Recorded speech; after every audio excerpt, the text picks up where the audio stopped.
Welcome to Elegant Classes. Myself Akash Anand. I am going to teach you class 10th chemistry. The chapter name is metal and non-metal. Before going to start this chapter, मैं आपको बताना ये चाहता हूँ कि metal and non-metal these are the two broad categories of chemical elements. आप सभी को पता है कि right now 118 elements are known. अभी वर्तमान समय में टोटल 118 एलिमेंट्स नोन हैं और उनमें मोस्ट ऑफ द जो एलिमेंट्स हैं वो मेटल्स हैं और अबाउट 22 के आसपास नॉन मेटल्स हैं। लेकिन एलिमेंट का एक तीसरा कैटेगरी भी है जिसको हम लोग बोलते हैं मेटलॉइड्स, जो ना तो कम्प्लीटली मेटल है और ना ही कम्प्लीटली नॉन मेटल है। यानी उनमें मेटल की भी प्रॉपर्टीज पाए जाते हैं और समटाइम्स नॉन मेटल की भी प्रॉपर्टीज पाए जाते हैं। यानी मेटलॉइड्स वैसे एलिमेंट्स हैं जिनका प्रॉपर्टी मेटल्स और नॉन मेटल के प्रॉपर्टीज के बीच इंटरमीडिएट होता है। तो ठीक है, हम लोग देखिए, हम लोग देख रहे हैं कि एलिमेंट्स जो है, एलिमेंट्स को हमने दो ब्रॉड कैटेगरी में बांटा है। देखिए, एक हमारा कैटेगरी है मेटल और दूसरा हमारा कैटेगरी है नॉन मेटल। मेटल के अंदर कौन कौन से एलिमेंट्स आते हैं? जैसे बहुत सारे एलिमेंट्स हैं, जैसे मान लीजिए हम लिखते हैं iron, copper, aluminium, sodium, potassium, calcium, silver, gold, platinum, mercury, etcetera etcetera. अब देख रहे हैं कि these are the examples of some most of the common metals। तो ज्यादातर एलिमेंट्स मेटल ही है। और अगर नॉन मेटल की बात करें तो देखिए आयोडीन है, bromine, chlorine, sulphur, oxygen, nitrogen, etc। ये सब क्या है? तो ये सब नॉन मेटल्स हैं। एक तीसरा कैटेगरी भी है एलिमेंट्स का जिसको हम लोग बोलते हैं मेटलॉइड्स। मेटलॉइड जो होता है it is neither completely metal nor completely non-metal because sometimes these behaves like metal and sometimes these behaves like non-metals। इसलिए इनका जो प्रॉपर्टी है उनमें मेटल और नॉन मेटल दोनों के प्रॉपर्टीज पाए जाते हैं, इसलिए इनको मेटलॉइड्स कहा जाता है। जैसे सिलिकॉन है, जर्मेनियम है, आर्सेनिक है, एंटीमनी है, ये सब कुछ कॉमन एग्जांपल्स हैं मेटलॉइड्स के। तो देखिए, हम लोग ये समझ रहे कि मोस्ट ऑफ द एलिमेंट्स चूंकि मेटल्स हैं और हम लोग मेटल के बारे में देखते हैं कि मेटल होता क्या है, तो हम लोग बात करते हैं किस तरह के एलिमेंट्स को मेटल कहा जाता है। तो देखिए, हम लोग मेटल को डिफाइन करते जा रहे हैं कि किस तरह के एलिमेंट्स को हम लोग मेटल कहते हैं, है ना। तो मेटल जो होता है, metals are electropositive element. Metal जो होता है वो एक प्रकार का इलेक्ट्रोपॉजिटिव एलिमेंट होता है। इलेक्ट्रोपॉजिटिव एलिमेंट उसको कहते हैं जो आसानी से अपने वैलेंस इलेक्ट्रॉन का त्याग करके कटायन यानी पॉजिटिव आयन बनाने की क्षमता रखता है। यानी metals are electropositive elements which have a tendency to easily lose their valence electron and form cation और पॉजिटिव आयन। और इसलिए यहाँ पर हम कह रहे हैं कि मेटल कैसा एलिमेंट है? Electropositive element. इलेक्ट्रोपॉजिटिव वो एलिमेंट होता है जो इलेक्ट्रॉन को लूज करके कटायन बनाता है। और अगर हम नॉन मेटल की बात करें तो नॉन मेटल जो होते हैं, non metal electronegative elements. These are electronegative elements. Electronegative elements ये नॉन मेटल जो होते हैं वो इलेक्ट्रोनेगेटिव एलिमेंट होते हैं जो आसानी से इलेक्ट्रॉन को ग्रहण करते हैं और एनायन में कन्वर्ट होते हैं, यानी नेगेटिव आयन में होते हैं। तो अब हमेशा याद रखिएगा कि मेटल जो होंगे वो जनरली उनके वैलेंस शेल में 1, 2 या 3 इलेक्ट्रॉन पाया जाता है। इनका वैलेंस इलेक्ट्रॉन जो है जनरली 1, 2 या 3 होता है। लेकिन नॉन मेटल के केस में जो वैलेंस इलेक्ट्रॉन होता है वो 4 से लेकर 8 तक हो सकता है, 4 to 8 हो सकता है। ठीक है, अब देखिए, यहाँ पर हमको ये समझना है कि क्यों जो है कोई एलिमेंट जैसे मेटल है वो इलेक्ट्रॉन का त्याग करके कटायन बनाता है और नॉन मेटल जो है इलेक्ट्रॉन को गेन करके आयन बनाता है, इसके पीछे क्या कारण है?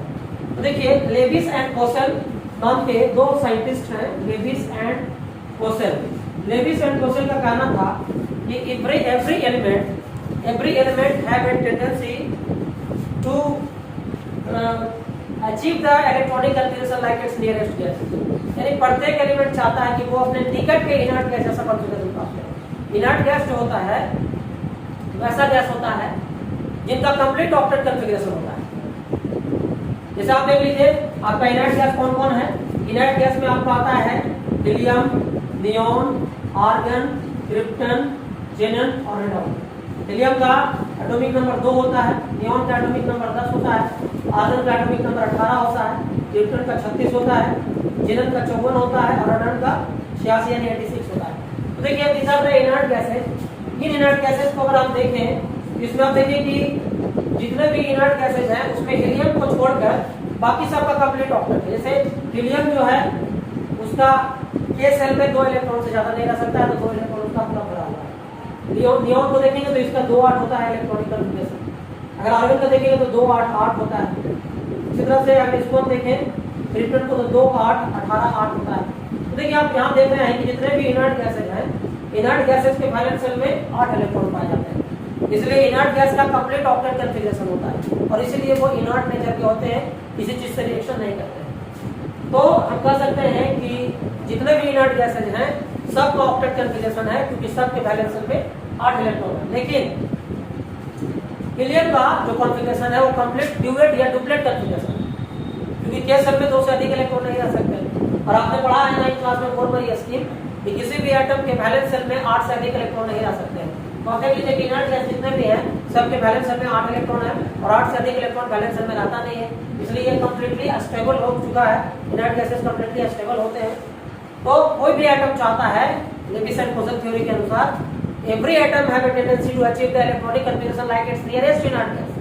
कोई भी एटम है वो चाहता है कि वो अपने नजदीक के इनर्ट गैस जैसा कन्फिगरेशन प्राप्त करे, और ऐसा करने के लिए वो इलेक्ट्रॉन लूज भी कर सकता है, वो इलेक्ट्रॉन गेन भी कर सकता है और वो इलेक्ट्रॉन का शेयरिंग भी कर सकता है। तो मेटल जो है क्योंकि इलेक्ट्रॉन पॉजिटिव एलिमेंट है, इसलिए मेटल अपना ऑक्टेट पूरा करने के लिए हमेशा इलेक्ट्रॉन को क्या करता है, मेटल हमेशा इलेक्ट्रॉन को लूज करके अपना ऑक्टेट पूरा करता है और अपने नजदीक के इनर्ट गैस जैसा कॉन्फ़िगरेशन प्राप्त करता है। और इसके जस्ट ऑपोजिट जो नॉन मेटल्स होते हैं वो इलेक्ट्रॉन को गेन करके अपने नजदीक के इनर्ट गैस जैसा ऑक्टेट कॉन्फ़िगरेशन प्राप्त करते हैं। तो इस प्रकार मेटल जो होते हैं वो इलेक्ट्रॉन लूज करके कैटायन बनाते हैं और नॉन मेटल जो है वो आनायन बनाते हैं। तो चलिए हम लोग थोड़ा एग्जांपल के द्वारा इसको समझते हैं कि किस तरह से मेटल जो है कैटायन में बदलते हैं और नॉन मेटल जो है वो एनायन में बदलते हैं। देखिए जैसे हम एक एग्जांपल लेते हैं, एग्जांपल में मान लीजिए हमने सोडियम को लिया। आपको पता है कि सोडियम जो है इसका एटॉमिक नंबर होता है 11 और जब इसका हम इलेक्ट्रॉनिक कन्फिगरेशन लिखते हैं तो इसका इलेक्ट्रॉनिक कन्फिगरेशन होता है 281। और सोडियम जो है, सोडियम का एटॉमिक नंबर अगर 11 है तो आपको पता है कि इनर्ट गैस कौन कौन है, हीलियम है ना, नियोन है, आर्गन है, क्रिप्टन है, जेनन है और रेडॉन है। ठीक है, हीलियम का एटॉमिक नंबर 2 होता है, नियोन का एटॉमिक नंबर 10 होता है, आर्गन का एटॉमिक नंबर 18 होता है, इसका 36 होता है, इसका 54 होता है, इसका 86 होता है। और कॉन्फ़िगरेशन जब देखते हैं तो इसके केस में 2 इलेक्ट्रॉन, इसका 2 8 होता है, इसका 2 8 8 होता है, इसका 2 8 18 8 होता है। इस तरह से हम देख रहे हैं कि जितने भी इनर्ट गैस है, इनर्ट गैस के बैलेंस शेल में 8 इलेक्ट्रॉन है। तो देखिए सोडियम चूंकि एटॉमिक नंबर इसका 11 है, इसका इलेक्ट्रॉनिक कन्फिगरेशन 2 8 1 है, तो सोडियम क्या करेगा, अपने बैलेंस इलेक्ट्रॉन को त्यागेगा एक इलेक्ट्रॉन को और नियोन जैसा कन्फिगरेशन लेगा, तभी तो ये अपना ऑक्टेट पूरा करेगा और नियोन जैसा वो स्टेबिलिटी प्राप्त करेगा। तो देखिए ये आपने क्या किया, इसने अपने एक इलेक्ट्रॉन को लूज कर दिया, लूज करने के बाद इसमें Na+ आयन बना दिया और साथ में एक इलेक्ट्रॉन को इसने लूज किया तो नियोन जैसा कन्फिगरेशन ले लिया और देखिए ये कैटायन में बदल गया। और भी एग्जांपल आप देख सकते हैं, जैसे मैग्नीशियम को देख लीजिए 2 8 2, मैग्नीशियम का एटॉमिक नंबर 12 होता है। मैग्नीशियम क्या करेगा, मैग्नीशियम भी अपना 2 इलेक्ट्रॉन लूज करके ऑक्टेट पूरा करेगा और नियोन जैसा कन्फिगरेशन लेगा। तो क्योंकि मैग्नीशियम के नजदीक का इनर्ट गैस नियोन है, तो नियोन जैसा कन्फिगरेशन लेने के लिए 2 इलेक्ट्रॉन को त्याग किया, नियोन जैसा कन्फिगरेशन ले लिया, 2 इलेक्ट्रॉन को त्याग कर दिया। उसी तरह से हार्मोनियम को देख लीजिए, हार्मोनियम क्या है, 2 8 3 होता है कन्फिगरेशन, एटॉमिक नंबर 13 है। हार्मोनियम 3 इलेक्ट्रॉन को त्याग करके 2 8 बनाएगा, 3 इलेक्ट्रॉन को लूज किया और ये भी कैटायन में बदल गया और नियोन जैसा कन्फिगरेशन दिया। और एग्जांपल हम देखते हैं, जैसे मान लीजिए पोटेशियम का, तो पोटेशियम का एटॉमिक नंबर कितना होता है 19, इसका कॉन्फ़िगरेशन होता है 2 8 8 1 है ना।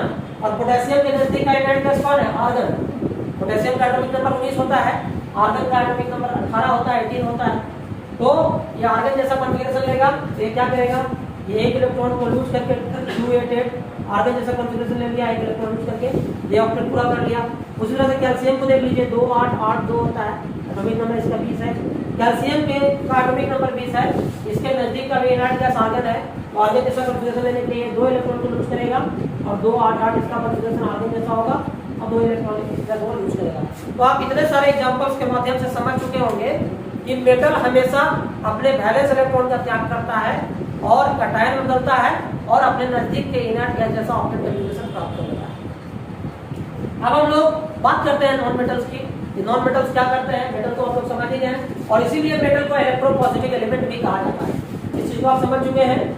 चलिए अब जो है, अब हम लोग देखते हैं नॉन मेटल। देखिए नॉन मेटल जब से इसका उल्टा है, नॉन मेटल इलेक्ट्रोनेगेटिव एलिमेंट है, तो नॉन मेटल क्या करता है, जैसे मान लीजिए हम एग्जांपल लेते हैं, चलिए क्लोरीन का एग्जांपल लेते हैं। तो क्लोरीन जो है इसका एटॉमिक नंबर 17 है और इसका इलेक्ट्रॉनिक कन्फिगरेशन 287 है। आप देख लीजिए कि क्लोरीन जो है, इसको ऑक्टेट पूरा करने के लिए 1 इलेक्ट्रॉन चाहिए। क्लोरीन जो है अपने नजदीक के इनर्ट गैस आर्गन के जैसा कन्फिगरेशन लेगा, 1 इलेक्ट्रॉन इसके पास अगर मिल जाए कहीं से तो ये अपना ऑक्टेट पूरा कर सकता है। तो चलिए 1 इलेक्ट्रॉन इसने गेन किया, तो क्लोरीन जो है बदल गया Cl- में, जितना इलेक्ट्रॉन गेन करता है उसमें उतना माइनस आ जाता है। एनायन में बदल गया और कन्फिगरेशन इसका 288 हो गया। तो क्लोरीन जो है क्लोराइड आयन में बदल गया, ऑक्टेट पूरा कर लिया और आर्गन जैसा कन्फिगरेशन ले लिया। उसी तरह से आप देख लीजिए ये हमारा ऑक्सीजन है, ऑक्सीजन का इलेक्ट्रॉनिक कन्फिगरेशन होता है 26 होता है। इसके नजदीक का एनाइड गैस कौन है, नियॉन है। नियॉन जैसा कन्फिगरेशन लेने के लिए इसको 2 इलेक्ट्रॉन कम रहे हैं, 2 इलेक्ट्रॉन इसने गेन कर दिया, O2 माइनस एनायन बदल गया और ये नियॉन जैसा कन्फिगरेशन ले लिया। उसी तरह से आप देख लीजिए ये नाइट्रोजन है, 2-5 इसका है कन्फिगरेशन, इसका 3 इलेक्ट्रॉन को गेन किया, N3 माइनस में बदल गया, इसका भी ऑक्टेट पूरा हो गया और नियॉन जैसा कन्फिगरेशन ले लिया। तो आप यहाँ पर जो एग्जांपल्स हैं इसमें आप देख पा रहे हैं कि नॉन मेटल्स क्या करते हैं, नॉन मेटल्स इलेक्ट्रोनेगेटिव एलिमेंट है, इसलिए वो इलेक्ट्रॉन को गेन करते हैं और वो नेगेटिव आयन बनाते हैं। ठीक है, तो इस प्रकार आई थिंक समझ गए होंगे कि मेटल और नॉन मेटल किस तरह के एलिमेंट्स हैं। अब देखिए इतना जान लेने के बाद अब हम लोग आगे बढ़ते हैं इसमें, और हम लोग इसमें बात करते हैं मेटल्स और नॉन मेटल्स के फिजिकल प्रॉपर्टीज की। देखिए हम लोग किसी भी एलिमेंट का प्रॉपर्टी पढ़ते हैं तो उसका फिजिकल प्रॉपर्टी पढ़ते हैं और उसका केमिकल प्रॉपर्टी पढ़ते हैं। तो पहले हम लोग मेटल और नॉन मेटल के फिजिकल प्रॉपर्टीज की बात करेंगे। ठीक है, तो देखिए यहाँ पे हम लोग बात करेंगे फिजिकल प्रॉपर्टीज।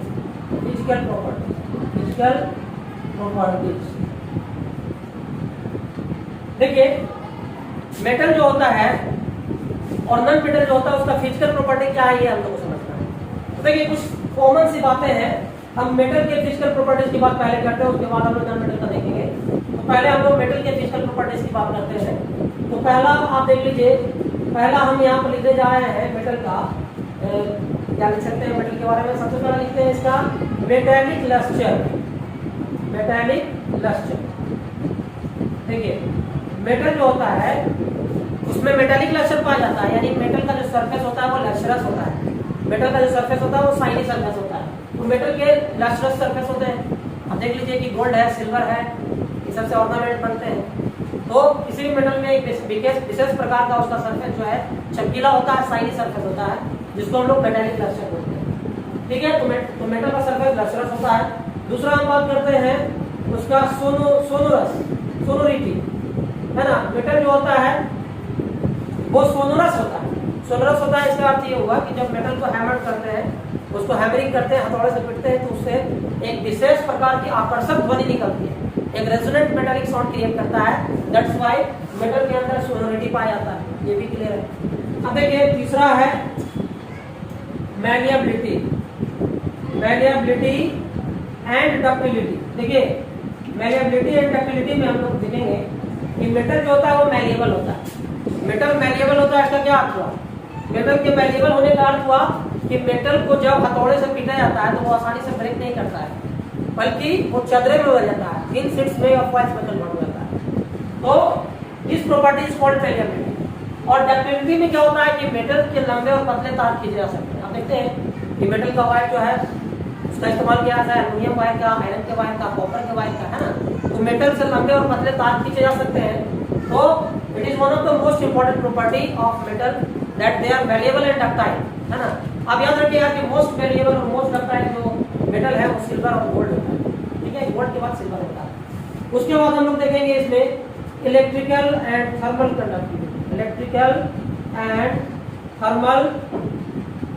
कंडक्टिविटी।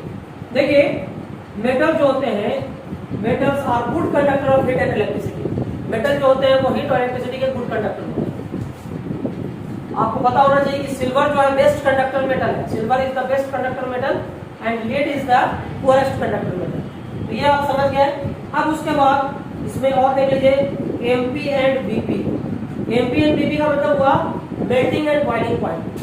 तो मेटल जो होते हैं उसके मेल्टिंग और बॉइलिंग पॉइंट जनरली क्या होते हैं, हाई होते हैं। मेटल के मेल्टिंग और बॉइलिंग पॉइंट हाई होते हैं। कुछ मेटल्स जैसे गैलियम की अगर बात करें तो गैलियम का मेल्टिंग पॉइंट बहुत ही कम होता है। वो गैलियम एक ऐसा मेटल है जिसको हाथ पर रखते हैं तो वो पिघल जाता है। और सोडियम पोटेशियम जैसे मेटल्स भी हैं, उनकी मेल्टिंग और बॉइलिंग पॉइंट कम होते हैं, लेकिन जनरली मेल्टिंग और बॉइलिंग पॉइंट जो मेटल्स का होता है वो हाई होता है। उसके बाद अगर हम डेंसिटी की बात करें तो मेटल्स का जो डेंसिटी होता है वो हाई डेंसिटी होता है। मेटल हाई डेंसिटी वाले एलिमेंट्स होते हैं, एक्सेप्ट लिथियम, सोडियम, पोटेशियम, ये सब लो डेंसिटी वाले मेटल्स हैं, तो डेंसिटी भी लो होता है। ये आप समझ गए। उसके बाद हम लोग देखते हैं, हम लोग बात करते हैं इसके हार्डनेस की। मेटल जो होता है जनरली हार्ड होता है, मेटल जो होते हैं मजबूत होते हैं, हार्ड होते हैं। देखिए हार्डनेस में जहां तक बात अगर करते हैं तो सोडियम और पोटेशियम एक्सेप्शनल केस में आता है। सोडियम और पोटेशियम इतने सॉफ्ट मेटल्स हैं कि उनको चाकू से भी काटा जा सकता है। तो ये हार्डनेस की बात करें तो मेटल जनरली हार्ड होते हैं एक्सेप्ट सोडियम एंड पोटेशियम। उसके बाद आप देख लीजिए एक और property, tensile strength. Tensile strength, देखिए टेंसाइल स्ट्रेंथ क्या होता है? टेंसाइल स्ट्रेंथ का मतलब होता है weight bearing capacity, load bearing capacity, यानी भार को सहने की क्षमता। मेटल जो होते हैं उनका टेंसाइल स्ट्रेंथ हाई होता है। इसलिए आप देखते हैं कि जो मतलब छत का जो कंक्रीट से निर्माण होता है, ढलैया होता है उसका, उसमें छड़ का यूज किया जाता है, क्योंकि छड़ जो है मेटल का बना हुआ है जो उस कंक्रीट के लोड को क्या करता है, बियर करता है। इसलिए मेटल जो होता है उसका जनरली टेंसाइल स्ट्रेंथ क्या होता है, हाई होता है। और मेटल का एक और प्रॉपर्टी आप जान लीजिए कि एलॉय फॉर्मेशन करते हैं। एलॉय फॉर्मेशन, एलॉय फॉर्मेशन यानी मेटल जो होते हैं वो एलॉयड्स का निर्माण करते हैं। एलॉयड्स क्या होता है कि जब दो या दो से अधिक मेटल्स को मिलाकर एक होमोजेनियस मिक्सचर तैयार किया जाता है, जिसका प्रॉपर्टी इसके कंस्टिट्यूएंट मेटल के प्रॉपर्टी से ज्यादा बेटर होता है, तो हम लोग उसको बोलते हैं कि मेटल के द्वारा एलॉय बना दिया गया है। तो मेटल जो होते हैं उनसे एलॉयज बनाए जाते हैं जो ज्यादा सुपीरियर क्वालिटी के होते हैं। जैसे आप लोग ब्रास का नाम सुने होंगे, पीतल का, ब्रॉन्ज यानी कांसा, स्टील, स्टेनलेस स्टील है ना, ये सब क्या है, ये सब एलॉयज हैं। तो दो या दो से अधिक मेटल्स को मिला करके एलॉय भी बनाया जाता है। एलॉय का फॉर्मेशन करते हैं मेटल। इसके साथ साथ अगर हम फिजिकल स्टेट की बात करें तो मोस्ट ऑफ द मेटल्स यानी अधिकतर मेटल जो होते हैं वो सॉलिड स्टेट में पाए जाते हैं, एक्सेप्ट मरकरी। मरकरी जो है एक ऐसा मेटल है जो लिक्विड स्टेट में पाया जाता है, और बाकी के सारे मेटल जो होते हैं वो सॉलिड स्टेट में पाए जाते हैं। तो आई थिंक अभी तक जो हम पढ़ाए हैं इसमें आप मेटल का फिजिकल प्रॉपर्टीज पढ़ चुके हैं, है ना। अब हम लोग मेटल के फिजिकल प्रॉपर्टी को तो पढ़ चुके हैं, अब हम लोग नॉन मेटल की फिजिकल प्रॉपर्टीज की बात करते हैं। नॉन मेटल का फिजिकल प्रॉपर्टी हम लोग साथ में ही पढ़ लेंगे, ज्यादा आसानी से हम लोग को समझ में आ जाएगा। देखिए सबसे पहला बात कि जो नॉन मेटल्स होते हैं इसके सरफेस क्या होते हैं, नॉन लस्ट्रस होते हैं। नॉन लस्ट्रस, नॉन मेटल के जो सरफेस होते हैं वो नॉन लस्ट्रस होते हैं, यानी उनके सरफेसेस जो है शाइनी नहीं होते हैं। लेकिन इसमें एक्सेप्शन आता है। एक्सेप्शन में कौन आता है? एक्सेप्शन में आता है आयोडीन, आयोडीन आता है और ग्रेफाइट आता है। देखिए ग्रेफाइट जो है कार्बन का एक इलेक्ट्रॉन है, graphite is the electronic form of carbon, जो कि एक नॉन मेटल है। लेकिन आयोडीन और ग्रेफाइट जो है नॉन मेटल होने के बावजूद भी इनमें मेटल के जैसा लक्षण पाया जाता है। तो ये आपका एक नॉन लस्ट्रस का ये हो गया। दूसरी बात नॉन सोनरस, नॉन मेटल जो होते हैं वो नॉन सोनरस होते हैं, यानी इनको पीटने पे, इनको हैमर करने पर किसी तरह का मेटालिक साउंड क्रिएट नहीं होता है। तो हम कह सकते हैं कि नॉन मेटल जो होते हैं वो नॉन सोनरस होते हैं, ये समझ। तीसरा है मैलिएबिलिटी और डक्टिलिटी, तो होता नहीं है, ये होते हैं non malleable, non malleable and non ductile, ये सब होते हैं नॉन मैलिएबल और नॉन डक्टाइल, यानी इसको हम ब्रिटल बोलते हैं। ब्रिटल हिंदी में बोलते हैं भंगुर, यानी जो मेटल होते हैं वो मैलिएबल और डक्टाइल होते हैं, लेकिन नॉन मेटल नॉन मैलिएबल और नॉन डक्टाइल होते हैं, क्योंकि वो क्या होते हैं, आसानी से टूट जाते हैं, ब्रिटल होते हैं। जैसे मान लीजिए आप सल्फर आपके पास अगर है, सल्फर का एक टुकड़ा आपके पास है, अगर आप उसको ड्रॉप कीजिएगा ऊपर से नीचे तो टूट के दो या चार टुकड़ों में बदल जाएगा। तो सल्फर है, फास्फोरस है, ये सब क्या है, सब ब्रिटल है, भंगुर होता है, आसानी से टूट जाने वाला होता है। और इसका मतलब ये bad conductor of heat and electricity, bad conductor of heat and electricity, ये हीट एंड इलेक्ट्रिसिटी का बैड कंडक्टर होता है।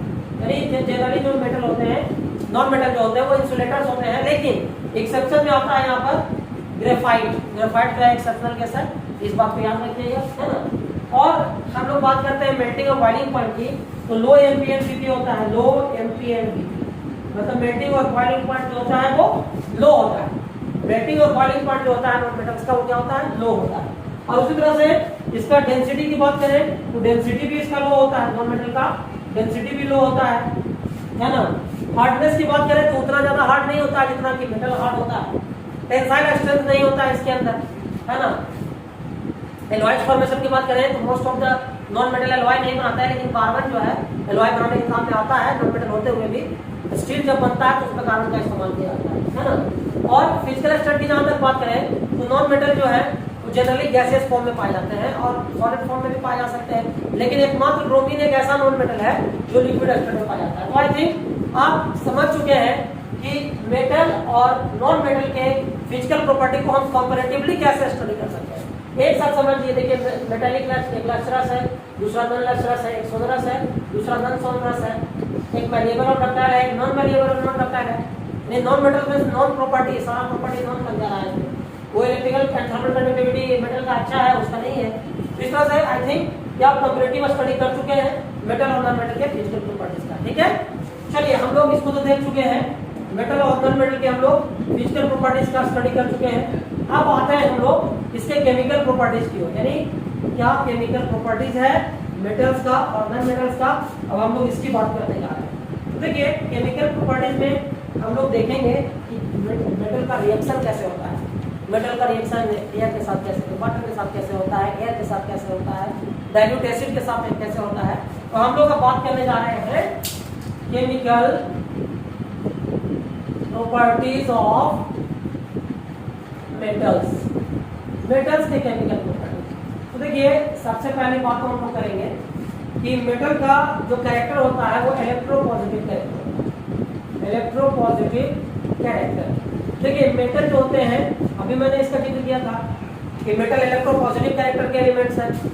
ये इलेक्ट्रॉन को लूज करके कटायन बनाने की क्षमता रखते हैं, दैट्स व्हाई इनका इलेक्ट्रोपॉजिटिव कैरेक्टर होता है।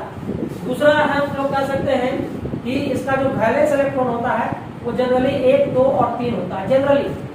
जनरली जो मेटल्स होते हैं उनके वैलेंस शेल में 1, 2 या 3 इलेक्ट्रॉन पाया जाता है। जनरली जो वैलेंसी होता है मेटल का वो जनरली इनका वैलेंसी +1, +2 या +3 होता है ना। समटाइम्स 4 भी होता है बट वो अलग केस है। ज्यादातर केस में वैलेंसी मेटल्स का +1, +2, +3 होता है। उसके बाद आप देख सकते हैं कि मोनो एटोमिसिटी इसका 1 होता है। एटोमिसिटी जो होता है मेटल्स का वो 1 होता है। एटोमिसिटी क्या होता है? एटोमिसिटी होता है कि किसी भी एलिमेंट के एक मॉलिक्यूल में मौजूद जो किसी भी मतलब एक मॉलिक्यूल में मौजूद कितने एटम्स हैं। तो जितने भी मेटल्स हैं वो मोनो एटॉमिक एलिमेंट है, यानी मेटल के एक मॉलिक्यूल में मेटल का एक ही एटम है, यानी मेटल का जो एटोमिसिटी है वो 1 है। तो मेटल जो होते हैं वो मोनो एटॉमिक एलिमेंट होते हैं। ये चीज को आपको समझ लीजिए। और उसके बाद हम लोग कह सकते हैं कि मेटल के अंदर इलेक्ट्रॉन को लूज करने की टेंडेंसी होती है। लॉस ऑफ इलेक्ट्रॉन को हम लोग बोलते हैं ऑक्सीडेशन। आपने पढ़ा है ऑक्सीडेशन एंड रिडक्शन, उसमें आपने पढ़ा है कि लॉस ऑफ इलेक्ट्रॉन को कहते हैं ऑक्सीडेशन, है ना। लेकिन जो इलेक्ट्रॉन को मतलब लूज करता है वो होता है रिड्यूसिंग एजेंट। तो मेटल जो होते हैं वो क्या होते हैं? गुड रिड्यूसिंग एजेंट होते हैं, क्योंकि मेटल इलेक्ट्रॉन का त्याग करते हैं, इलेक्ट्रॉन को लूज करते हैं। दैट्स व्हाई मेटल जो होते हैं वो रिड्यूसिंग एलिमेंट्स होते हैं। तो ये कॉमन बातें हम लोग जान चुके हैं कि मेटल इलेक्ट्रोपॉजिटिव कैरेक्टर का एलिमेंट है। मेटल का वैलेंस शेल में जनरली 1, 2 या 3 इलेक्ट्रॉन पाया जाता है। मेटल का वैलेंसी जनरली +1, +2 या +3 होता है, +4 भी होता है लेकिन स्पेशल केसेस में होता है। और एटोमिसिटी जो है मेटल का 1 होता है, यानी मेटल मोनो एटॉमिक एलिमेंट्स होते हैं। और मेटल जो होते हैं वो रिड्यूसिंग एजेंट होते हैं। रिड्यूसिंग एजेंट होते हैं जो इलेक्ट्रॉन को लूज करने के लिए कैपेबल होते हैं, है ना। तो इस तरह से आप इतने प्रॉपर्टीज के बारे में जाने। अब देखिए हम आगे बढ़ते हैं। आगे बढ़ने के पहले हम आपको कुछ बताना चाहते हैं। अभी तक तो हम प्रॉपर्टी पढ़ ही चुके हैं, नॉन मेटल की केमिकल प्रॉपर्टीज को तो पढ़ ही चुके हैं। लेकिन अब यहाँ देखिए, अब हम लोग यहाँ पे बात करते हैं reactivity series of metal. Reactivity series of metals. अभी हम लोग और केमिकल प्रॉपर्टी देखेंगे, लेकिन ये बीच में आ चुका है रिएक्टिविटी सीरीज ऑफ मेटल्स। अब देखिए हमको इसके बारे में जान लेना है कि रिएक्टिविटी सीरीज ऑफ मेटल्स क्या होता है, मेटल का रिएक्टिविटी सीरीज क्या होता है, इसको हम लोग को समझना है। तो देखिए मेटल का जो रिएक्टिविटी सीरीज है वो एक ऐसा सीरीज है जिसमें मेटल्स को उनके रिएक्टिविटी के डिक्रीजिंग ऑर्डर में कॉलम वाइज अरेंज किया जाता है। देखिए सारे मेटल का रिएक्टिविटी सीरीज में लिखना तो संभव नहीं है, लेकिन most of the common metals का हम नाम लिख सकते हैं। आप इसी रिएक्टिविटी सीरीज में मेटल्स को एक वर्टिकल कॉलम में अरेंज किया गया है और उनको उनके रिएक्टिविटी के डिक्रीजिंग ऑर्डर में अरेंज किया गया। जैसे हम यहाँ पर लिखते हैं पोटेशियम, यहाँ लिखा है barium, sodium, calcium, magnesium, aluminium, zinc, iron, lead, tin, lead, hydrogen, उसके बाद आप लिख सकते हैं कॉपर, मरकरी, सिल्वर, गोल्ड, और प्लेटिनम। देखिए हमने एक रिएक्टिविटी सीरीज ऑफ मेटल लिखा है। देखिए यहाँ पर आप यहाँ पर देख पा रहे हैं कि ये हमने जो सीरीज लिखा है रिएक्टिविटी सीरीज ऑफ मेटल, इसमें जो रिएक्टिविटी है मेटल्स का वो डिक्रीज कर रहा है। यानी अगर हम पोटेशियम को सबसे ऊपर लिखें तो यानी पोटेशियम क्या है, मोस्ट रिएक्टिव मेटल। ऐसे ये सब जो मेटल्स हैं sodium, barium, potassium, barium, sodium, calcium, ये सब क्या है, टॉप रिएक्टिविटी के मेटल्स हैं। ये सब जो है वो टॉप रिएक्टिविटी के मेटल्स माने जाते हैं। और आप लोग ये सब देख लीजिए, ये सब जो है वो मॉडरेट रिएक्टिविटी है ना। और ये आप देखते हैं कि नीचे का जो एलिमेंट्स है वो लेस रिएक्टिविटी वाला है। यानी आप देख लीजिए कि रिएक्टिविटी सीरीज में हम जब ऊपर से नीचे आते हैं तो एलिमेंट्स जो है, मेटल जो है, इनका रिएक्टिविटी डिक्रीज करता है। तो आप देख लीजिए कि यहाँ पर ये जो मेटल्स हैं, ये सब मेटल्स जो है हाइड्रोजन से ऊपर है। जो मेटल हाइड्रोजन से ऊपर है इसको हम लोग कह सकते हैं कि यहाँ से लेकर पोटेशियम से लेकर के लेड तक के जो मेटल्स हैं, ये metals more reactive than hydrogen.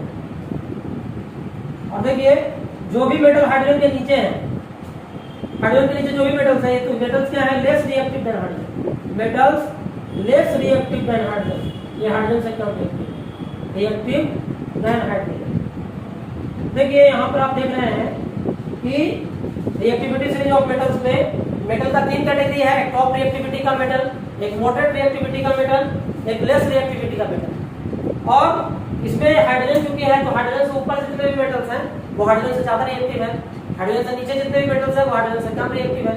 अगर रिएक्टिविटी में हम सीरीज में हम ऊपर से नीचे आते हैं तो एलिमेंट्स का रिएक्टिविटी डिक्रीज करता है। यानी सोडियम से कम रिएक्टिव बेरियम है, बेरियम से कम रिएक्टिव सोडियम से कम रिएक्टिव बैरियम है, बैरियम से कम रिएक्टिव पोटेशियम से कम रिएक्टिव बैरियम है, और बैरियम से कम रिएक्टिव सोडियम है, सोडियम से कम रिएक्टिव कैल्शियम है। यानी जैसे जैसे हम ऊपर से नीचे आ रहे हैं मेटल्स का रिएक्टिविटी क्या हो रहा है, डिक्रीज कर रहा है। यानी किसी भी रिएक्टिविटी सीरीज में हम टॉप टू बॉटम आएंगे तो मेटल का रिएक्टिविटी जो है डिक्रीज करेगा। तो आई थिंक आप समझ गए होंगे कि रिएक्टिविटी सीरीज ऑफ मेटल क्या होता है, क्योंकि हम इसको इसलिए बताएं क्योंकि हम अभी केमिकल प्रॉपर्टी पढ़ा रहे थे आप लोग को मेटल का। इसमें 4-5 प्रॉपर्टी तो हम बताए ही हैं, लेकिन ये property chemical reactivity series of metals भी आप लोग को जानना बहुत जरूरी है। चलिए हम आगे इसमें बढ़ते हैं और फिर अपने केमिकल प्रॉपर्टीज जो टॉपिक हमारा है इसको कंटिन्यू करते हैं। देखिए अब हम लोग इसमें रिएक्शंस की बात करेंगे। हम लोग अब यहाँ पर देखेंगे रिएक्शंस, ठीक है। तो पहला आप देख लीजिए, पहले जो आप इसमें देखिएगा कि इसके पहले तो आप बहुत सारे प्रॉपर्टी पढ़ चुके हैं। तो अब हम लोग इसमें देखिएगा कि हम लोग केमिकल प्रॉपर्टी जो पढ़ रहे थे हम लोग, तो केमिकल प्रॉपर्टीज में आप पहला पढ़े थे प्रॉपर्टी इलेक्ट्रोपॉजिटिव कैरेक्टर होता है ना, ये आपने पढ़ा था। और उसके बाद आपने पढ़ा था कि उसका बैलेंस इलेक्ट्रॉन 1 2 या 3 होता है, बैलेंसी प्लस 1 2 3 होता है, ऐसा हमने बताया था आपको, है ना। एटॉमिसिटी 1 होता है। अब देखिए हम लोग पढ़ने जा रहे हैं केमिकल प्रॉपर्टी में रिएक्शन विथ ऑक्सीजन। देखिए मेटल जब ऑक्सीजन के साथ रिएक्शन करते हैं तो मेटल का ऑक्साइड बनाते हैं, और मेटल के जो ऑक्साइड होते हैं वो जनरली बेसिक नेचर के होते हैं। आप ऐसा पढ़ चुके हैं ऐसे इस वर्ड चैप्टर में कि मेटल जब ऑक्सीजन के साथ रिएक्शन करेगा तो मेटल का ऑक्साइड बनाएगा, और मेटल का ऑक्साइड जनरली बेसिक नेचर का होता है। कुछ मेटल के ऑक्साइड जो होते हैं वो वाटर में डिसॉल्व करके अल्कली का भी फॉर्मेशन करते हैं, ठीक है। तो जैसा कि आप देख लीजिए, हम यहाँ पर एग्जांपल दे रहे हैं, जैसे सोडियम है, इसका हम ऑक्सीजन के साथ रिएक्शन कराएंगे। सोडियम ऑक्सीजन के साथ रिएक्शन करके क्या बनाएगा, ये बना देगा सोडियम का ऑक्साइड। या मान लीजिए कैल्शियम ऑक्सीजन के साथ रिएक्शन करेगा, ये बना देगा कैल्शियम का ऑक्साइड। एल्युमिनियम रिएक्शन करेगा ऑक्सीजन से, ये बना देगा एल्युमिनियम का ऑक्साइड। देखिए रिएक्शन बैलेंस नहीं तो बैलेंस भी कर लेंगे। यहाँ ऑक्सीजन 2 है, 2 लगा दिए, यहाँ पर 4 करना पड़ गया। यहाँ ऑक्सीजन 2 है, यहाँ 2 किए तो यहाँ भी 2 कर देते हैं। यहाँ देखिए इसको बैलेंस करेंगे तो यहाँ ऑक्सीजन 3 है, यहाँ 2 है, यहाँ 2 से मल्टीप्लाई किए, यहाँ 3 से कर दिया, यहाँ 4 से कर दिए। आप देख रहे हैं कि मेटल जो है ऑक्सीजन के साथ रिएक्शन करके मेटल का ऑक्साइड बना रहा है। मेटल का ऑक्साइड जनरली बेसिक नेचर का होता है, लेकिन एल्युमिनियम ऑक्साइड के बारे में हम याद है कि एल्युमिनियम ऑक्साइड बेसिक नेचर का नहीं होता है, एम्फोटेरिक नेचर का होता है, यानी ये एसिडिक और बेसिक दोनों तरह का बिहेवियर शो करता है। तो ये एक्सेप्शनल केस है। और देखिए पोटेशियम को भी हम रिएक्शन कराते हैं ऑक्सीजन के साथ, ये बना रहेगा पोटेशियम को ऑक्साइड बैलेंस कर देते हैं। ठीक है, इस तरह से आप देख रहे हैं कि मेटल ऑक्सीजन के साथ रिएक्शन करके मेटल का ऑक्साइड बना रहा है। लेकिन आप जान लीजिए कि हर मेटल एक जैसे कंडीशन में ऑक्सीजन के साथ रिएक्शन नहीं करता है, क्योंकि हर मेटल का एक्सटेंट ऑफ रिएक्टिविटी एक जैसा नहीं है। आप जानते हैं कि हर मेटल का रिएक्टिविटी अलग अलग है, तो अलग अलग जो मेटल्स होते हैं उनका रिएक्टिविटी अलग अलग होता है। तो कुछ मेटल जो होते हैं बहुत इजीली रिएक्शन करते हैं ऑक्सीजन के साथ, है ना, और कुछ जो है मतलब हीट करने पर रिएक्शन करते हैं। कुछ जो होते हैं वो प्रोलॉन्ग्ड हीटिंग पर करते हैं, जैसे कॉपर जो है इसको अगर ऑक्सीजन के साथ रिएक्शन कराना है तो इसको प्रोलॉन्ग्ड हीटिंग करना पड़ता है। प्रोलॉन्ग्ड हीटिंग मतलब ज़्यादा देर तक इसको हीट करना पड़ता है, तब जाकर ये कॉपर का ऑक्साइड बनाता है। और जिंक के साथ भी यही केस है, जिंक का भी ऑक्सीजन के साथ रिएक्शन कराते हैं तो ज़्यादा हीट करना पड़ता है। ये ऑक्सीजन के साथ रिएक्शन देख लीजिए आप लोग। अब देखिए ऑक्सीजन के साथ रिएक्शन आप देख चुके हैं। अब हम लोग यानी आपको ये समझना है कि हर मेटल का जो एक्सटेंट ऑफ रिएक्टिविटी ऑक्सीजन के साथ है वो एक जैसा नहीं है। इसमें एक चीज हम आपको और बता दें कि ये जो सोडियम का ऑक्साइड है या पोटेशियम का ऑक्साइड है, ये वाटर में अगर डिजॉल्व कर दिए जाए तो तुरंत जो है स्ट्रॉन्ग अल्कली का निर्माण करते हैं, NaOH और KOH। सबको पता है कि NaOH और KOH क्या है, स्ट्रॉन्ग अल्कली है। तो सोडियम के ऑक्साइड और पोटेशियम के जो ऑक्साइड होते हैं वो वाटर में डिजॉल्व होते हैं और अल्कली का फॉर्मेशन करते हैं। ठीक है, तो ये आप समझ चुके हैं। अब देखिए हम लोग देखते हैं रिएक्शन विद वाटर। अगला जो प्रॉपर्टी हमारा होगा उसमें हम लोग देखेंगे reaction with water. Reaction with water देखिए अब यहाँ पर भी वही बात हो रहा है, सारे मेटल वाटर के साथ एक जैसे कंडीशन से रिएक्शन नहीं करते हैं। कुछ मेटल जो होते हैं वो कोल्ड वाटर से रिएक्शन करते हैं, जैसे सोडियम और पोटेशियम हाई रिएक्टिविटी के मेटल्स हैं, तो इनको ये कैल्शियम भी ये सब क्या है कि कोल्ड वाटर से रिएक्शन करते हैं। सोडियम और पोटेशियम तो बहुत विब्रोसली कोल्ड वाटर के साथ रिएक्शन करते हैं और रिएक्शन करने के बाद अल्कली का फॉर्मेशन करते हैं, NaOH और KOH का, और हाइड्रोजन गैस का इवोल्यूशन करते हैं। तो आप याद रखिएगा कि मेटल का जनरली अगर रिएक्शन होता है वाटर के साथ, मेटल जनरली वाटर के साथ रिएक्शन करता है तो मेटल का ऑक्साइड या हाइड्रोक्साइड बनाता है और साथ में हाइड्रोजन गैस को मुक्त करता है ना। तो कुछ मेटल जो होते हैं वो हॉट वाटर के साथ रिएक्शन करते हैं, कुछ मेटल जो होते हैं हॉट वाटर के साथ रिएक्शन करते हैं, कुछ मेटल जो होते हैं वो स्टीम के साथ रिएक्शन करते हैं। यानी हर मेटल का जो एक्सटेंट ऑफ रिएक्टिविटी है वो अलग अलग है। जैसे देखिए हम यहाँ पर बात करते हैं सोडियम की। सोडियम जो है वो H2O के साथ रिएक्शन करके बनाता है NaOH plus H2O। Reaction balance नहीं है तो बैलेंस कर देते हैं इसको, तो लगा दिए रिएक्शन बैलेंस हो गया। सोडियम देखिए कि वाटर के साथ रिएक्शन किया, कोल्ड वाटर के साथ रिएक्शन किया, बहुत विग्रोसली रिएक्शन करता है और ये बहुत ज़्यादा वायलेंट रिएक्शन होता है, क्योंकि इसमें हाइड्रोजन गैस जो मुक्त होता है वो तुरंत जो है आसानी से आग पकड़ लेता है, तो बहुत लास्ट के साथ ये जलता है सोडियम। आप देखिए इसलिए सोडियम जो है मेटल को केरोसिन तेल के अंदर डुबा कर रखते हैं, पानी के साथ ये बहुत वायलेंटली रिएक्शन करता है। उसी तरह से पोटेशियम भी वही करता है, आप देख लीजिए पोटेशियम का भी रिएक्शन इसी तरह से होता है। देखिए कैल्शियम का रिएक्शन कराते हैं H2O से, ये बनाएगा कैल्शियम का हाइड्रोक्साइड और प्लस H2O। जो ज़्यादा रिएक्टिविटी के मेटल्स हैं ये सब, सोडियम है, पोटेशियम है, कैल्शियम है, ये सब ज़्यादा रिएक्टिविटी के मेटल्स हैं। और इन मेटल का जब रिएक्शन कराते हैं हम लोग वाटर के साथ तो हाइड्रोक्साइड बनता है और हाइड्रोजन गैस का एवोल्यूशन करते हैं। लेकिन अगर मैग्नीशियम को रिएक्शन कराएंगे अगर आप H2O के साथ तो ये हॉट वाटर के साथ करता है और क्या बनाता है MgO प्लस H2। ये हॉट वाटर के साथ रिएक्शन होता है, हॉट वाटर के साथ। उस तरह से जिंक का रिएक्शन कराते हैं H2O से तो ये क्या करता है स्टीम के साथ रिएक्शन करता है, स्टीम के साथ बनाता है ये ZnO प्लस H2, है ना। उसी तरह से आयरन का रिएक्शन कराते हैं H2O से, ये आयरन रेड हॉट होता है और ये सुपर हीटेड स्टीम के साथ रिएक्शन करता है, सुपर हीटेड स्टीम, और ये बनाता है Fe3O4 प्लस H2। तो आप देख रहे हैं ये सब जितने भी रिएक्शन लिख रहे हैं सब में आप देख रहे हैं कि मेटल का रिएक्शन जब वाटर से हो रहा है तो मेटल का ऑक्साइड बना रहा है या हाइड्रोक्साइड बना रहा है और साथ में हाइड्रोजन गैस का एवोल्यूशन हो रहा है। इस तरह से आप वाटर का एवोल्यूशन देख लिए, वाटर के साथ किस तरह से रिएक्शन करता है। अब जो है अब इसके बाद हम लोग जो है देखेंगे कि मेटल का डाइल्यूट एसिड के साथ कैसे रिएक्शन होता है, रिएक्शन विद डाइल्यूट एसिड हम लोग देखेंगे रिएक्शन विथ डाइल्यूट एसिड। देखिए डाइल्यूट एसिड के साथ कैसे रिएक्शन करता है। मेटल जो है डाइल्यूट एसिड के साथ रिएक्शन करता है तो मेटल का सॉल्ट बनाता है और हाइड्रोजन गैस को डिस्प्लेस करता है। लेकिन one point which must be kept in mind कि वही मेटल डाइल्यूट एसिड से हाइड्रोजन को डिस्प्लेस करेंगे जो रिएक्टिविटी सीरीज में हाइड्रोजन से ऊपर है, यानी जो हाइड्रोजन से ज्यादा रिएक्टिव है। जैसे मान लीजिए हम यहाँ पर करते हैं Zn plus H2SO4, zinc granules का रिएक्शन कराते हैं सल्फ्यूरिक एसिड से, ये बनाता है ZnSO4 प्लस H2। अब देख लीजिए कि जिंक जो है ज्यादा रिएक्टिव है हाइड्रोजन से, इसलिए सल्फ्यूरिक एसिड से हाइड्रोजन को डिस्प्लेस कर देता है। उसी तरह से देखिए सोडियम का रिएक्शन अगर कराते हैं H2SO4 से, ये भी करेगा Na2SO4 बनाएगा प्लस H2, है ना। यहाँ पर बैलेंस कर देते हैं इसको Na2SO4 प्लस H2। उसी तरह से आप देख लीजिए कैल्शियम का रिएक्शन हम बनाते हैं H2SO4 से, ये बना देता है CaSO4 प्लस H2, है ना। इसी तरह से अगर आप सोडियम का रिएक्शन करा देते हैं HCl से, ये बनाता है NaCl प्लस H2। देखिए रिएक्शन दो लगा दिए, ये हो गया आपका।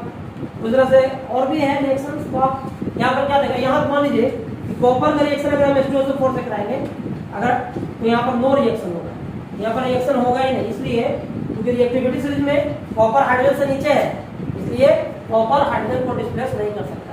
यानी वही मेटल डाइल्यूट एसिड से हाइड्रोजन को डिस्प्लेस करेंगे जो रिएक्टिविटी सीरीज में हाइड्रोजन से ऊपर है। तो इस प्रकार आप देख रहे हैं डाइल्यूट एसिड का भी रिएक्शन मेटल के साथ। देखिए एक चीज और हम लोग पढ़ रहे हैं इसमें, reaction with halogen. Reaction with halogen, अब देखिए रिएक्शन विथ हैलोजन में हम देखेंगे कि हैलोजन क्या होता है। हैलोजन जो वर्ड है वो हैलो प्लस जन से बना हुआ है। लैटिन भाषा में हैलो का मतलब होता है सॉल्ट और जेन का मतलब होता है जनरेट करना। यानी हैलोजन जो है हैलो प्लस जेन से बना हुआ है। हैलो का मतलब सॉल्ट और जेन मतलब जनरेट करने वाला। यानी कोई भी हैलोजन जब मेटल के साथ रिएक्शन करता है तो मेटल का सॉल्ट बनाता है। और हैलोजन में कौन कौन आते हैं, तो आते हैं फ्लोरीन, क्लोरीन, ब्रोमीन और आयोडीन। यानी फ्लोरीन से अगर कोई मेटल रिएक्शन करेगा तो मेटल का फ्लोराइड बनाएगा, क्लोरीन से करेगा तो क्लोराइड बनाएगा, ब्रोमीन से करेगा तो ब्रोमाइड बनाएगा और आयोडीन से करेगा तो आयोडाइड बनाएगा। जैसे आप देख लीजिए यहाँ पर सोडियम का रिएक्शन अगर हम आयोडीन से कराते हैं, ये सोडियम आयोडाइड बनती है, रिएक्शन बैलेंस कर देते हैं। अगर कैल्शियम का रिएक्शन हम ब्रोमीन से कराते हैं, कैल्शियम ब्रोमाइड बन गया, है ना। इस तरह से आप देख रहे हैं अगर मान लीजिए कि अल्युमिनियम का रिएक्शन हम क्लोरीन से कराते हैं, अल्युमिनियम क्लोराइड बना दिया, बैलेंस नहीं है, इसको बैलेंस कर देते हैं, तो ये बैलेंस हो गया। अब देख रहे हैं कि जो भी मेटल्स हैं वो हाइड्रोजन के साथ रिएक्शन करके हैलाइड बना रहे हैं। हैलाइड ये क्लोराइड, क्लोराइड, ब्रोमाइड, आयोडाइड, है ना। तो इस तरह से आप देख पा रहे हैं ये बना रहे हैं। अब जो है एक प्रॉपर्टी है हम लोग पढ़ते हैं, reaction with salt solution. Reaction with salt solution, salt solution. देखिए सॉल्ट सॉल्यूशन के साथ अगर रिएक्शन हम लोग पढ़ते हैं कि मेटल किसी दूसरे मेटल के सॉल्ट सॉल्यूशन से कैसे रिएक्शन करता है। देखिए अगर एक ज्यादा रिएक्टिव मेटल हो, अगर एक ज्यादा रिएक्टिव मेटल हो, अगर वो कम रिएक्टिव मेटल के सॉल्ट सॉल्यूशन के साथ रिएक्शन करता है, ज्यादा रिएक्टिव मेटल जब कम रिएक्टिव मेटल के सॉल्ट सॉल्यूशन के साथ रिएक्शन करता है तो वहां पर डिस्प्लेसमेंट रिएक्शन होता है, और जो मोर रिएक्टिव मेटल होता है वो लेस रिएक्टिव मेटल को डिस्प्लेस कर देता है। जैसे यहाँ पर आप एग्जांपल देखिए, अगर मान लीजिए कि यहाँ पर सिल्वर नाइट्रेट है और इसका रिएक्शन हम मान लीजिए कि कराते हैं सोडियम से, तो आप सभी को पता है कि सिल्वर का रिएक्टिविटी बहुत कम है और सोडियम का रिएक्टिविटी उसके कंपैरिजन में बहुत ज्यादा है। तो सोडियम क्या करेगा, सिल्वर को डिस्प्लेस करके क्या बना देगा, NaNO3 बना देगा प्लस Ag। अगर मान लीजिए कि कॉपर सल्फेट का ब्लू सॉल्यूशन है और अगर हम उसमें आयरन फिलिंग्स डाल देते हैं तो ये कॉपर सल्फेट का जो ब्लू सॉल्यूशन है वो फेरस सल्फेट के ग्रीन सॉल्यूशन में कन्वर्ट हो जाता है ना, और ये कॉपर को डिस्प्लेस कर दिया। इस तरह से आप देख रहे हैं कि मेटल के सॉल्ट के साथ जब रिएक्शन होता है किसी मेटल का, तो ज्यादा रिएक्टिव मेटल कम रिएक्टिव मेटल को उसके सॉल्ट सॉल्यूशन से डिस्प्लेस करता है। अच्छा मान लीजिए कि अगर आपको एक ऐसा हम बता दें कि मान लीजिए कि यहाँ पर Na2SO4 है और यहाँ अगर कॉपर से रिएक्शन करा देंगे तो यहाँ पर कोई रिएक्शन नहीं होगा। इसलिए नहीं होगा क्योंकि कॉपर जो है वो लेस रिएक्टिव है सोडियम से, तो ये सोडियम को डिस्प्लेस नहीं कर पाएगा। यानी जो लेस रिएक्टिव मेटल है वो मोर रिएक्टिव मेटल को उसके सॉल्ट से डिस्प्लेस नहीं कर सकता है। इस बात को आप याद रखिएगा। और देखिए हम लोग इसके लास्ट प्रॉपर्टी में जा रहे हैं। एक लास्ट प्रॉपर्टी है रिएक्शन विथ हाइड्रोजन। देखिए हम लोग पढ़ने जा रहे हैं रिएक्शन विथ हाइड्रोजन, हाइड्रोजन के साथ रिएक्शन। तो हाइड्रोजन के साथ रिएक्शन जब करेंगे तो जनरली मेटल का हाइड्रोजन के साथ रिएक्शन नहीं होता है। Metal generally do not react with hydrogen, but जो कुछ रिएक्टिविटी टॉप रिएक्टिविटी के मेटल्स हैं, जैसे सोडियम है, पोटेशियम है या कैल्शियम है, जो हाई रिएक्टिविटी या टॉप रिएक्टिविटी के मेटल्स हैं, ये हाइड्रोजन से रिएक्शन करके आयनिक हाइड्राइड का फॉर्मेशन करते हैं। बाकी के मेटल्स हाइड्रोजन से रिएक्शन नहीं करते हैं। इसलिए कि यहाँ पर हम सोडियम का रिएक्शन हाइड्रोजन से कराते हैं, तो ये बनाया NaH2, ये आपका हो गया सोडियम हाइड्राइड। कैल्शियम का रिएक्शन हम कराते हैं H2 से, ये बना दिया कैल्शियम हाइड्राइड, है ना। ये NaH2 नहीं होगा, ये NaH होगा। सोडियम का बैलेंस एक होता है, हाइड्रोजन का भी एक होता है, इस तरह से बैलेंस होता है, ये होगा, ठीक है। तो यहाँ पोटेशियम भी उस तरह से रिएक्शन करेगा, ये भी पोटेशियम हाइड्राइड बनाएगा, ये भी बैलेंस नहीं है, बैलेंस कर लीजिए, ठीक है। तो इस तरह से हम अभी तक जितने भी केमिकल प्रॉपर्टीज हैं मेटल्स के वो हम देख चुके हैं। नॉन मेटल के केमिकल प्रॉपर्टीज की अगर बात करें तो उसमें ज्यादा ध्यान हम लोग को देने की आवश्यकता नहीं है। देखिए उल्टा हम लोग बोलेंगे, जैसे नॉन मेटल के केमिकल प्रॉपर्टी की बात करें, नॉन मेटल्स की केमिकल प्रॉपर्टी अगर हम इसको थोड़ा सा एक्सप्लेन करते हैं उतना ही में आई थिंक आप समझ जाइएगा। नॉन मेटल के बारे में अगर बोलना है तो पहली बात तो हम लोग बोलेंगे कि नॉन मेटल इलेक्ट्रोनेगेटिव एलिमेंट होता है। नॉन मेटल कैसा एलिमेंट होता है? तो पहला होता है ये इलेक्ट्रोनेगेटिव एलिमेंट। दूसरी बात कि जो नॉन मेटल्स होते हैं उसके वैलेंस इलेक्ट्रॉन क्या हो सकते हैं? 4 से लेकर 8 तक, है ना। और इसका जो वैलेंसी होता है नॉन मेटल्स का वो -1, -2, -3, -4 हो सकते हैं। ऐसे 4 से भी ज्यादा वैलेंसी होता है स्पेशल केसेस में। और उसके बाद चौथा पॉइंट, नॉन मेटल जो होते हैं वो पॉली एटॉमिक एलिमेंट होते हैं। पॉली एटॉमिक एलिमेंट होते हैं। पॉली एटॉमिक एलिमेंट करने का मतलब हुआ कि मेटल जो होता है वो मोनो एटॉमिक होता है, यानी मेटल के एक मॉलिक्यूल में मेटल का एक ही एटम मौजूद होता है, लेकिन नॉन मेटल पॉली एटॉमिक होते हैं। जैसे आप देख लीजिए फास्फोरस को हम P4 लिखते हैं, यानी फास्फोरस के एक मॉलिक्यूल में फास्फोरस का 4 एटम है। सल्फर को हम Sn लिखते हैं, यानी सल्फर के एक मॉलिक्यूल में सल्फर का 8 एटम है। जैसे ऑक्सीजन को हम O2 लिखते हैं, यानी ऑक्सीजन के एक मॉलिक्यूल में ऑक्सीजन का 2 एटम है। क्लोरीन को हम Cl2 लिखते हैं, यानी क्लोरीन के एक मॉलिक्यूल में क्लोरीन का 2 एटम, यानी कि जो नॉन मेटल्स होते हैं वो पॉली एटॉमिक एलिमेंट होते हैं। लेकिन एक्सेप्शन में आता है inert gas. Inert gas non metal है लेकिन वो मोनो एटॉमिक एलिमेंट है, जस्ट लाइक मेटल। तो ये एक्सेप्शन गैस है, इस बात को याद रखिएगा। हीलियम, नियॉन, आर्गन, क्रिप्टन, ज़ेनन और रेडॉन, ये जितने भी इनर्ट गैसेस हैं वो नॉन मेटल होते हुए भी वो मोनो एटॉमिक एलिमेंट है, पॉली एटॉमिक एलिमेंट नहीं है। ये एक्सेप्शनल केस में आता है, ठीक है। और आप देख लीजिए, अगर हम केमिकल प्रॉपर्टी में रिएक्शन की बात करें तो अगर हम लोग रिएक्शन कराते हैं, अगर मेटल का नॉन मेटल का रिएक्शन ऑक्सीजन के साथ होगा तो क्या होगा? नॉन मेटल का ऑक्साइड बनाएगा। जैसे देखिए रिएक्शन विद ऑक्सीजन अगर देखते हैं, नॉन मेटल की बात हम लोग करना है, नॉन मेटल का प्रॉपर्टी हम लोग पढ़ना है केमिकल प्रॉपर्टी, वो रिएक्शन विद ऑक्सीजन अगर करें, reaction with oxygen, non metal अगर ऑक्सीजन के साथ रिएक्शन करते हैं तो क्या होता है? नॉन मेटल ऑक्सीजन के साथ जब रिएक्शन करते हैं तो नॉन मेटालिक ऑक्साइड बनाते हैं, और non metallic oxide generally acidic nature का होता है। जैसे कार्बन को ऑक्सीजन के साथ रिएक्शन कराएंगे, कार्बन डाइऑक्साइड बनाएगा, नॉन मेटालिक ऑक्साइड है। अगर नॉन मेटालिक ऑक्साइड है, अगर कार्बन डाइऑक्साइड का हम H2O के साथ रिएक्शन कराएंगे तो क्या बना देगा? एक कार्बोनिक एसिड बना देगा, जिस कार्बोनिक एसिड, क्योंकि एसिडिक नेचर का होता है। सल्फर को ऑक्सीजन के साथ रिएक्शन कराएंगे, सल्फर डाइऑक्साइड बनाएगा, सल्फर डाइऑक्साइड को H2O से रिएक्शन कराएंगे, क्या बनाएगा? ये सल्फ्यूरस एसिड बना देगा, सल्फ्यूरस एसिड बनाएगा ये। तो नॉन मेटल का जो ऑक्साइड होता है जनरली एसिडिक नेचर का होता है, यानी नॉन मेटल ऑक्सीजन के साथ रिएक्शन करके नॉन मेटालिक ऑक्साइड बनाते हैं जो जनरली एसिडिक नेचर के होते हैं। दूसरा प्रॉपर्टी है रिएक्शन विद वाटर। वाटर के साथ इसका नो रिएक्शन, वाटर के साथ इसका नो रिएक्शन करेंगे, यानी अगर चाहे हम लोग रिएक्शन विद अगर वाटर करें तो वाटर के साथ नॉन मेटल का वाटर के साथ क्या होता है? No reaction. वाटर के साथ नो रिएक्शन होगा क्योंकि नॉन मेटल हाइड्रोजन को डिस्प्लेस नहीं कर पाएंगे वाटर से रिएक्शन जब होगा। उस तरह से रिएक्शन विद डाइल्यूट एसिड, इसमें भी हम लोग देखेंगे नो रिएक्शन, कोई रिएक्शन नहीं, ठीक है। तो आई थिंक आप मेटल और नॉन मेटल का केमिकल प्रॉपर्टी समझ चुके हैं। आज का जो क्लास है वो मैं यहीं पे समाप्त करने जा रहा हूँ। इस चैप्टर में आगे का जो टॉपिक्स होगा वो मैं अगले वीडियो में डिस्कस करूंगा। अगर आपको आज की क्लास में कोई भी दिक्कत होती है, कहीं पे कॉन्सेप्ट में कोई भी प्रॉब्लम होता है तो आप कमेंट सेक्शन में लिख करके आप पूछ सकते हैं, मैं उसका निश्चित रूप से आपका जो प्रश्न होगा उसका जवाब दूंगा। तब तक के लिए धन्यवाद।